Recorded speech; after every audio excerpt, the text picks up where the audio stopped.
तर दोन प्रॉपर्टी झालेल्या आहेत, म्हणजे दोन ॲप्लिकेशन झालेले आहेत ऑक्सिडेशन स्टेटचे किंवा रेडॉक्स रिॲक्शनचे. आता मी पुढचे दोन सांगतो, अजून चार आपल्यासाठी इम्पॉर्टंट आहेत थोडेसे.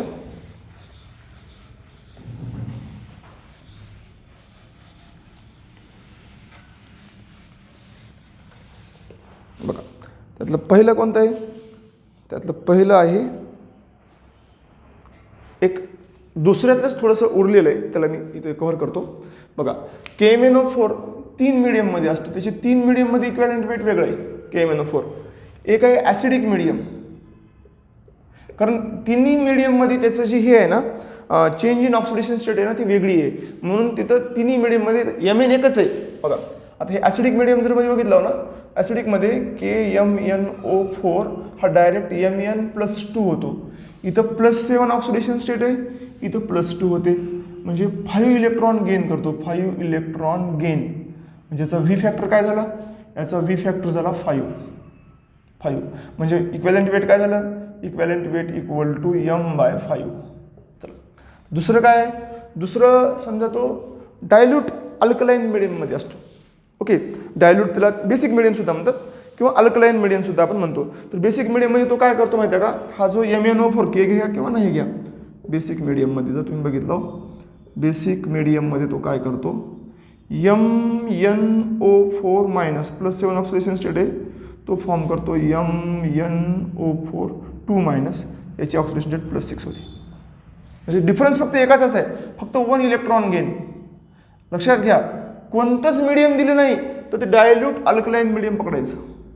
डायल्यूट अल्कलाईन मिडियम कोणतंच मिडियम दिलं नसेल तर तुम्हाला समजा KMnO4 रिॲक्ट विथ दिस असं म्हणले, काहीच मिडियम नाही दिलं तर हे पकडायचं. ॲसिडिक मिडियम त्यावेळेस देतेच, न्यूट्रल तर न्यूट्रल एक येणार आहे. ठीक आहे, याचा व्हॅलन्स फॅक्टर काय झाला? 1 झाला, कारण आहे ना काहीच इलेक्ट्रॉन +7 टू +6 म्हणजे डिफरन्स एकच आहे. व्हॅलन्स फॅक्टर 1, म्हणजे इक्वॅलेंट वेट काय झालं? M/1 म्हणजे molecular weight equal to equivalent weight. आता तिसरं आहे न्यूट्रल मीडियम.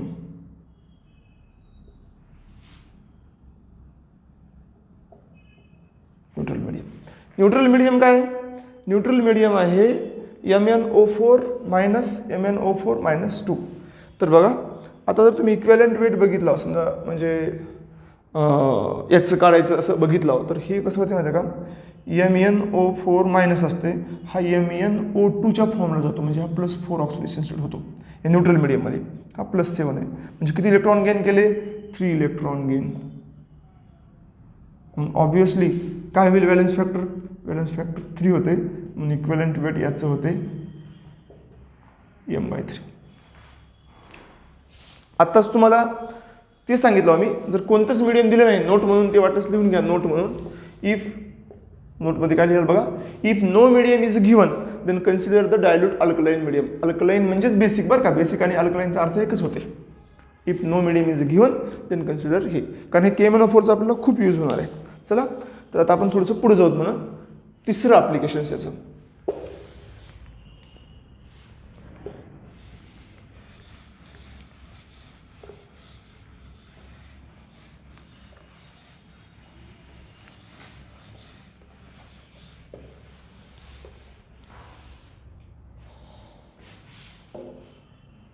बघा, तिसरं ॲप्लिकेशन कोणतं आहे?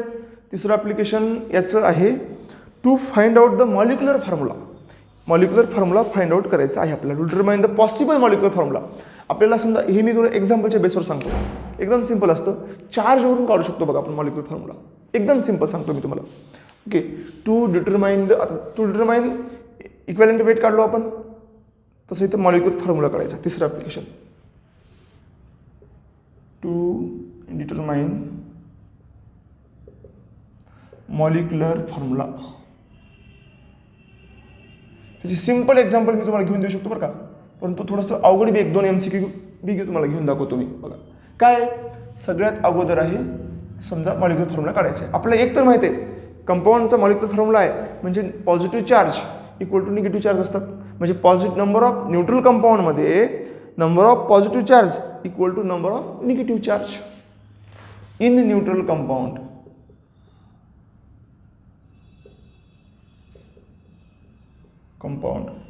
Positive charge total positive charge okay equal to total negative charge. ठीक आहे. चला तर बघा सगळ्यात महत्त्वाचं काय total positive charge equal total negative charge. ह्याच्यामध्ये काय आहे, याच्यामध्ये असं आहे की एखादा कंपाऊंडचा चार्ज कसा काढायचा मला माहीत नाही. कंपाऊंड बनलेला आहे Ca डायपॉझिटिव्हनं आणि Cl मायनसनं. तर पॉझिटिव्ह चार्ज 2 आहेत तर निगेटिव्ह पण 2 पाहिजे.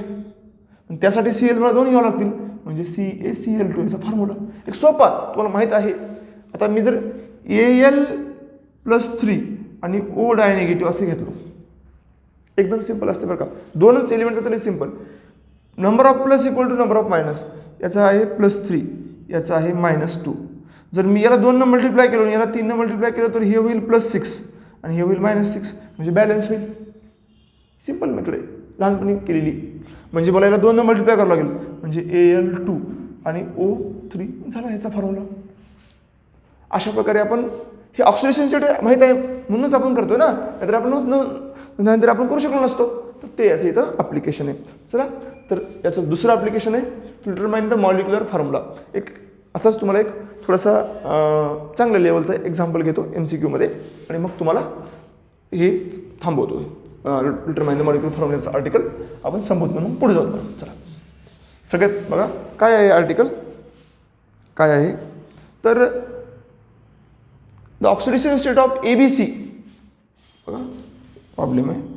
द ऑक्सिडेशन स्टेट OS म्हणजे oxidation state of element A, B and C is किती आहे is +2 +5 and -2 respectively. +2 +5 and -2 respectively. म्हणजे A ची किती आहे +2 B ची किती आहे +5 C ची किती आहे -2 respectively. Then the correct molecular formula MF म्हणजे मॉलिक्युलर फॉर्म्युला इज ऑप्शन दिले आपल्याला बघा. Option A BC23 A BC2 आणि 3.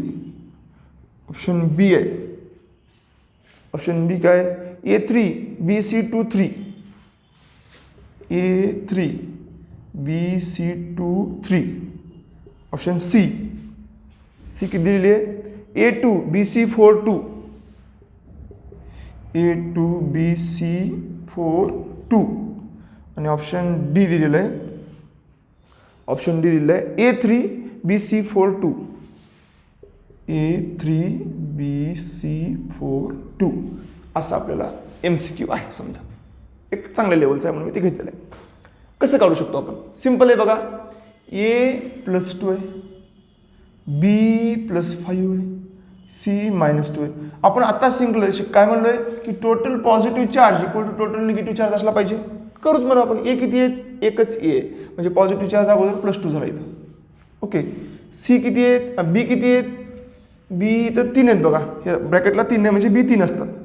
3 B आहेत म्हणजे एकाचा चार्ज किती आहे +5 आहे 5 3 15 +15 झाला म्हणजे ओव्हरऑल +17 झाला बघा हे ओव्हरऑल.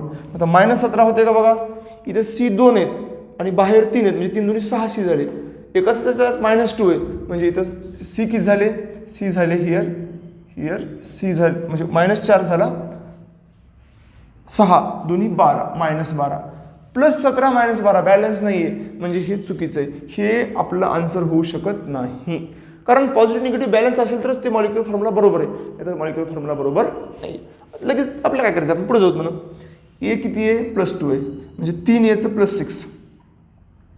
ओके B किती आहे पुन्हा B +5च आहे आणि 3 आहे म्हणजे 15 आहे +15 म्हणजे झालं +21 आणि पुन्हा हे म्हणजे होणारच नाही पुन्हा -12 होईल ना कारण 3 दोन्ही 6च आहे म्हणजे हे बी चुकीचं ऑप्शन आहे. आता A2 किती आहे बघा थोडंसं वेगळं आहे बरं का थोडं आपण त्याच्यामुळे हे आन्सर शकते. आता हे आन्सर बघू ना असेल किंवा नसेल असं काही आपल्या असं बघून सांगायला हे काही आपण म्हणजे पिक्चर नाही मूव्ही नाही की आपण बघितलं वा भारी ॲक्शन आहे असं नाही बाबा. हे मध्ये जाऊन बघा लागते डीप त्याचा अभ्यास करावा लागतो ऑक्सिडेशन स्टेट काढावी लागते. ठीक आहे A2 काय +4 प्लस सी किती आहेत 4 आहेत. 4 कसं B2च आहेत ना, हां B2 आहेत, C4 असतो आपलं बी काढायचं आहे 2 म्हणजे B2 एकाची 5 म्हणजे 10 म्हणजे प्लस 14. हे प्लस 14 आहे का बघायचं. 4 2 8 8 येतात. हे किती येतं, हे 4 आणि 2 म्हणजे 8 झाले. एकाच 4 -2 आहे म्हणजे 8 2 16 झाले. हे -16 बघा, म्हणजे हे सुद्धा नाही आहे. म्हणजे मी म्हणलो ना, बघून सांगू शकत नाही आपण. आता A3 A3 काय आहे, A3 +2 आहे म्हणजे हे झालं +6 झालं. आता इथे किती आहेत, B2 आहेत, असू दे 2 तर 2 किती झाले. एकाचा चार्ज किती झाला इथं, एकाचा चार्ज झाला Bचा आपलं +2 सॉरी +5 आहे एकाचा ना, +5 तर 2 म्हणजे +10 झाले म्हणजे ओव्हरऑल +16 झाले. सी किती आहेत, सी 4 आहेत.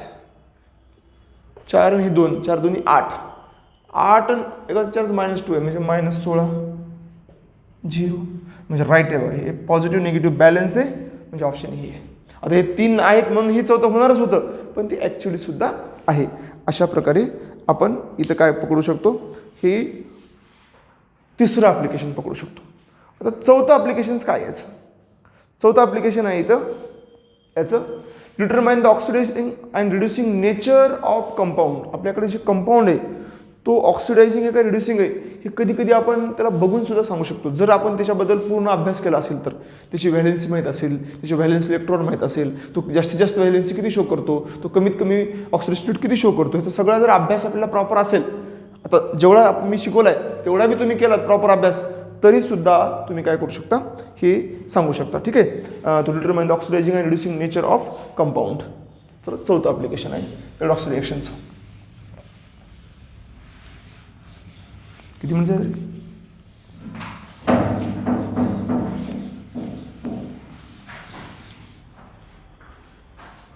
चौथं ऑक्सिडेशन आहे टू डिटरमाइन, चालते, to determine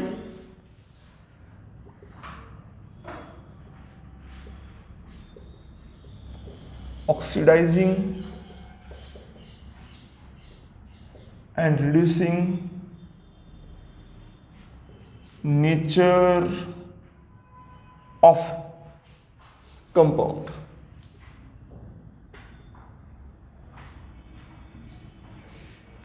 to determine oxidizing and reducing nature of compound. ठीक आहे, चला बघा. समजा जर सेंट्रल मेटल ॲटम त्याच्या हायेस्ट ऑक्सिडेशन स्टेटमध्ये असेल, इतके हायेस्ट की आता तो इलेक्ट्रॉन देऊ शकत नाही, इतका हायेस्ट की तो ऑक्सिडेशन स्टेट इतक्या हायेस्टमध्ये आहे. आता एखाद्या माणसाच्याकडे खर्चाला समजा 100 रुपये दिलेत, 100 रुपये, तर तो 90 खर्चीला. नंतर काय मित्रांनो मला अर्जंटली गरज आहे 5 रुपये दे, मला त्याला 5 रुपये दिला. अजून कोणतरी आणला, अरे लईच मला कसतरी व्हायला लागलेले, मला एक टॅबलेट घ्यायचे, पॅरास्टामॉल 5 रुपये दे, मला ते 5 रुपये दिला. सगळे संपले त्याच्याकडचे. आता जे असतील ते घरी असतील किंवा ते खूप एसेन्शियल असतील किंवा जवळ नाही ते समजून घ्या. अशा स्टेटमध्ये त्याला तुम्ही पैसे मागितले, त्याला माझा जीव घ्या हो, पण पैसे नाही मागितले त्याला. तो म्हणतो माझा जीव घ्या पण पैसे नाही, तर माझ्याकडे संपलेत पैसे, मी कुठले देऊ. असंच असतं, असंच इथं असतं की एखादा एलिमेंट त्याच्या हायेस्ट ऑक्सिडेशन स्टेटमध्ये आहे, तो इलेक्ट्रॉन देऊ शकत नाही, तो इलेक्ट्रॉन घेतो, मग तो काय झाला, तो झाला ऑक्सिडायझिंग एजंट. दुसऱ्याचं ऑक्सिडेशन करतो ना, मग तो ऑक्सिडायझिंग एजंट झाला. म्हणजे central atom if central atom of compound, central atom of compound is present in its highest oxidation state. If central atom of compound is present in its highest oxidation state, it act as oxidizing agent. एकदम बरोबर आहे. खूप सारे असे बघा, KMnO4 oxidising एजंटच असणार आहे तो. 1 K2Cr2O7, 3 H2SO4, 4 FeCl3, 5 V2O5 6 अशा एक हायेस्ट ह्याची +7 याची +6 आहे, याची +6 आहे, याची +3 आहे, याची +5 आहे. हे ह्यांच्या हायेस्ट ऑक्सिडेशन स्टेट आहेत. आपण काहीही केलं तर ह्याच्यापेक्षा जास्त ते ऑक्सिडेशन स्टेट ॲक्ट होऊ शकत नाही. तर हे +5 अशा खूप सारे आहेत की ते त्याच्या हायेस्ट ऑक्सिडेशन स्टेटमध्ये आहेत. जसं 7 HClO4 हे +7 हे हायेस्ट ऑक्सिडेशन स्टेटमध्ये आहेत. ते काय म्हणून ॲक्ट होणार? They always act as a oxidizing agent. आता दुसरं काय? समजा जर एलिमेंट त्याच्या लोएस्ट ऑक्सिडेशन स्टेटमध्ये एकदम उलटं लोएस्ट ऑक्सिडेशन स्टेटमध्ये आहे तर ऑब्व्हियसली तो काय म्हणून ॲक्ट होईल? तो इलेक्ट्रॉन घेईल ना, तो रिड्युसिंग एजंट म्हणून ॲक्ट होईल. तो इलेक्ट्रॉन देईल. म्हणजे लोएस्ट ऑक्सिडेशन स्टेट म्हणजे तो स्वतः इलेक्ट्रॉन रिच आहे. जर एलिमेंट लोएस्ट ऑक्सिडेशन स्टेटमध्ये आहे तर तो स्वतः खूप इलेक्ट्रॉन रिच आहे. Okay. If central atom of compound is present in its lowest OS, lowest oxidation area, it acts as reducing agent. Lowest म्हणजे तो निगेटिव्हमध्ये बी असू शकतो बरं का, लक्षात घ्या. आता तुम्हाला एक्झाम्पल सांगतो. LiAlH4 हा याच्या -3 मध्ये आहे. -3 मध्ये आहे. -3 कसं मायनस बघा ना, Li बघा आता याचे काढू शकतो ना आपण ऑक्सिडेशन स्टेट. बघा आपल्याला एक्सची काढायची, Liची काढायची, Al ची काढायची. Li +1 आहे, +1. Al ची काढायची ना आपल्याला +x. एक हायड्रोजन काय करतो? +4 करतो, +1 करतो, तर 4 काय करतील? +4 करतील. ठीक आहे. +4 म्हणजे x -5 ह्याच्या -5 मध्ये आहे. म्हणजे ह्याच्यापेक्षा आता राहू शकत नाही. हा -5 म्हणजे ॲल्युमिनियम काय असतो? 283 असतो. अजून तुम्ही 5 इलेक्ट्रॉन ह्याच्यामध्ये ॲड केलेत म्हणजे हा 8च झाला. आता इलेक्ट्रॉन तो घेऊ शकत नाही, तो इलेक्ट्रॉन देतच असतो. It act as reducing agent. असंच आहे NaBH4 लोएस्ट -5 मध्ये आहे. हा सुद्धा लोएस्ट ऑक्सिडेशन स्टेटमध्ये आहे. ह्याच्यापेक्षा लो होऊ शकत नाही तो आता. लोएस्ट ऑक्सिडेशन स्टेट असे खूप सारे आहेत की जे लोएस्ट येतात. दुसरं अजून ह्याच्यापेक्षा हे 2 नाही. अजून तिसरं एक्झाम्पल आहे SO किंवा H2S हा सुद्धा -2 मध्ये आहे. किंवा PH3 हा -3 मध्ये आहे. They are act as a good reducing agent. BH3 हा -3 मध्ये आहे, हा -3 मध्ये आहे, हा -2 मध्ये आहे. मोस्टली -2 वाले रिड्युसिंग एजंटच असतात. दुसऱ्याला इलेक्ट्रॉन देतात, स्वतःच ऑक्सिडेशन करून घेतात. ओके. पण काही असे पण आहेत बरं का की ते लोएस्ट ऑक्सिडेशन स्टेटमध्ये ते आहेत. प्लस जरी असेल तर त्यांची ती लोएस्ट आहे. आता बघा SnCl2 दुसरे SnCl2 हा +2 जरी असेल तरी तो +4 मध्ये जायचा प्रयत्न करतो कारण 2 इलेक्ट्रॉन देऊ शकतो. FeCl2 हा पण +2 मध्ये असेल तर +3 मध्ये जायचा प्रयत्न करतो. Fe+3 मध्ये म्हणजे 1 इलेक्ट्रॉन देऊ शकतो. असे पण छोटे छोटे ते सुद्धा काय म्हणून ॲक्ट होऊ शकतात? रिड्युसिंग एजंट म्हणून ॲक्ट होऊ शकतात. ओके. आणि समजा हे जर दुसरं समजा असं आहे की ऑक्सिडेशन स्टेट जी आहे ना ती ऑक्सिडेशन स्टेट एकदम इंटरमिडिएट आहे. म्हणजे ना जास्त कमी आहे ना जास्त आहे. आता काही element variable oxidation state show करतात. पण त्यांची जर मधली ऑक्सिडेशन स्टेट असेल तर ते रिड्युसिंग एजंट म्हणून बी ॲक्ट होऊ शकतात, ऑक्सिडायझिंग एजंट म्हणून सुद्धा ॲक्ट होऊ शकतात. ओके. असे एक्झाम्पल्स आता आपण बघूत म्हणे. ठीक आहे. आय होप यू अंडरस्टँड दिस.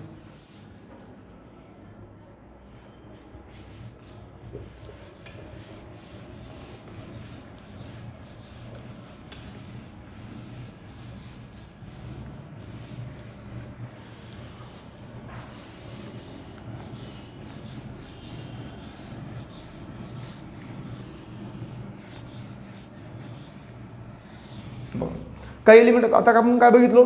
एकतर प्लस म्हणजे एकतर याकडला किंवा याकडला ते विरुद्ध आम्ही म्हणजे ते ऑक्सिडायझिंग असतील तर आम्ही रिड्युसिंग आहोत असे बघितलो आपण. आता कसं असतं जसं भाजप विरुद्ध काँग्रेस ते विरुद्ध आम्ही जमणार नाही, आमचं भांडणच होतील आमचे. ठीक आहे. असलं नाही खेळ करायचा. मधला मार्ग गौतम बुद्धांनी असा मधला मार्ग काढला होता की नाही, तसा मधला मार्ग म्हणजे मधले रिएजंट म्हणजे कोणते, म्हणजे ते रिड्युसिंग एजंट पण आहेत, ते ऑक्सिडायझिंग एजंट पण आहेत, ते इन बिटवीन आहेत. ठीक आहे. तर in between reducing and oxidizing agent त्याला आपण म्हणतो रेडॉक्स रिॲक्शन चे, म्हणजे ते both act as a both oxidizing as well as reducing agent. तिसरा, some compound has atom with intermediate OS,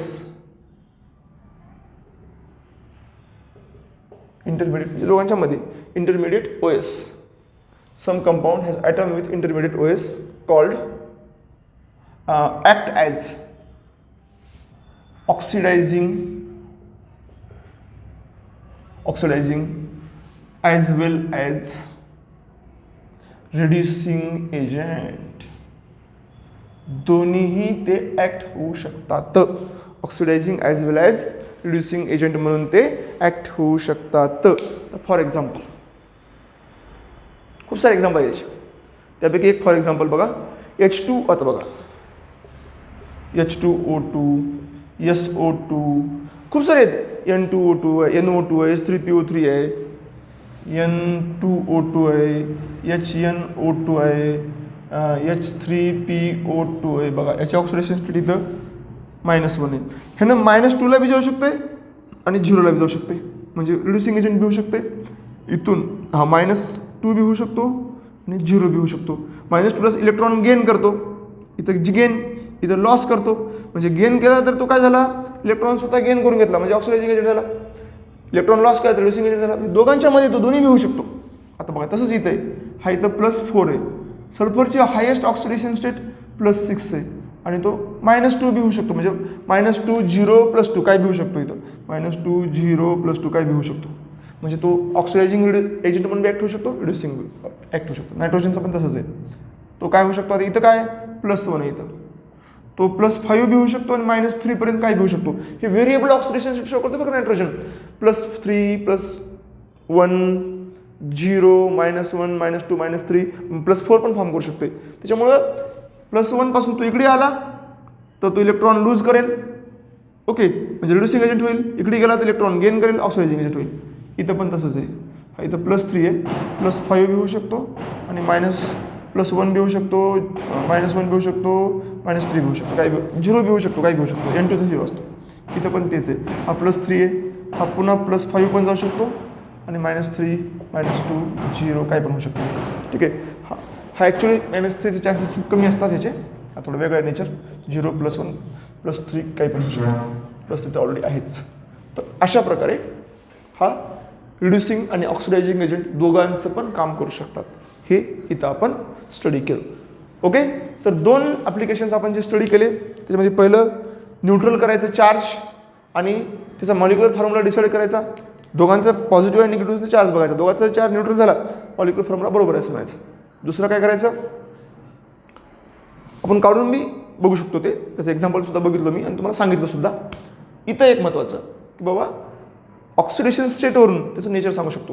highest oxidation state असेल तर तो ऑक्सिडायझिंग एजंट स्वतःच रिडक्शन करून घेणार आणि लोएस्ट ऑक्सिडेशन स्टेट असेल तर इलेक्ट्रॉन देणारा कोण आहे, रिड्युसिंग एजंट आहे, म्हणून तो रिड्युसिंग एजंट म्हणून ॲक्ट होऊ शकतो. आणि इंटरमिडिएट असेल तर ऑक्सिडायझिंग एजंटसुद्धा रिड्युसिंग एजंट म्हणून सुद्धा तो ॲक्ट होऊ शकतो.